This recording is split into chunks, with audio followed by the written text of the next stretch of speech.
معاكم دكتور مينا ممدوح، اخصائي جراحة التجميل، وهنتكلم النهارده عن موضوع مهم جدا وهو موضوع المامي ميك اوفر.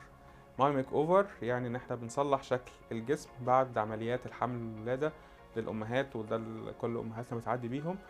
سواء ولادة طبيعية او ولادة قيصرية، بيحصل تغير كبير في شكل الجسم، بالذات في مناطق البطن والثدي. الثدي طبعا برضه نتيجة الرضاعة او نتيجة كبر او زيادة الوزن في فترة الحمل. طيب بالنسبة للبطن بنعمل ايه؟ بنعمل عملية اسمها شد بطن او تامي تاك.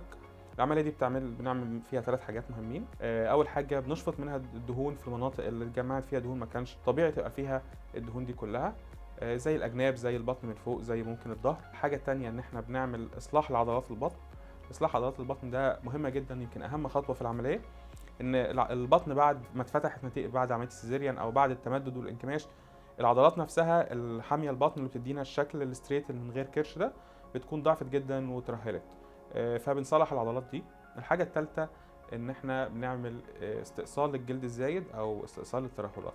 كل ده بيتم عن طريق جرح في منطقه البيكيني، زي جرح القيصريه كده بس اطول شويه. الجرح دوت برضو بياخد معانا حوالي 4 ل 6 شهور، بيكون شبه اختفى خالص، بيبقى كانه لون ابيض خفيف كده على كانه زي الستريتش مارك، لكن بيكون شكل البطن ستريت. بنقدر نظبط الكيرفات بتاعتنا، بنقدر نعمل الخطوط بتاعه العضلات تبقى باينه. لو انا حصل معايا حمل تاني بعد ما عملت العمليه، هل دوت هيبقى خطر على الحمل؟ هل ده هيبوظ شكل جسمي تاني؟ الاجابه هو لا خالص، مفيش اي خطر على الحمل بعد عمليه شد البطن. تحملي عادي جدا، مفيش مشكله.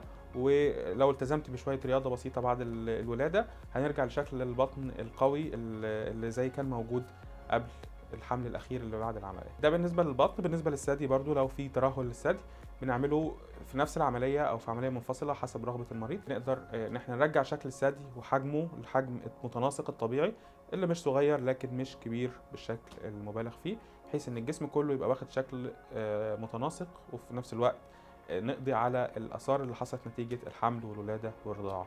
ناس بتسأل برضو امتى نقدر نعمل عملية. في قدامنا اختيارين، يا إما أثناء عملية القيصرية، ده اختيار بيبقى في أحيانا الناس بتفضله، بيبقى بعد ما دكتور النساء يخلص الولادة خالص ويقفل الرحم والبطن تكون اتقفلت. طبعا يعني العضلات بتكون اتقفلت، بيجي دورنا هنا ان احنا ندخل نعمل عمليه شد البطن اثناء الولاده نفسها. الحل الثاني والافضل واللي بيجيب نتيجه احسن بكتير، اللي هو بدءا من 6 شهور بعد الولاده ندخل في عمليه منفصله تماما، نقدر نعمل شد بطن بتكون نتيجته احسن والشكل يكون افضل بكتير. اي اسئله، اي استفسارات، سيبوها لي في الكومنتس او في رسائل الصفحه، هرد عليكم بنفسي ان شاء الله، واشوفكم في فيديوهات تانية.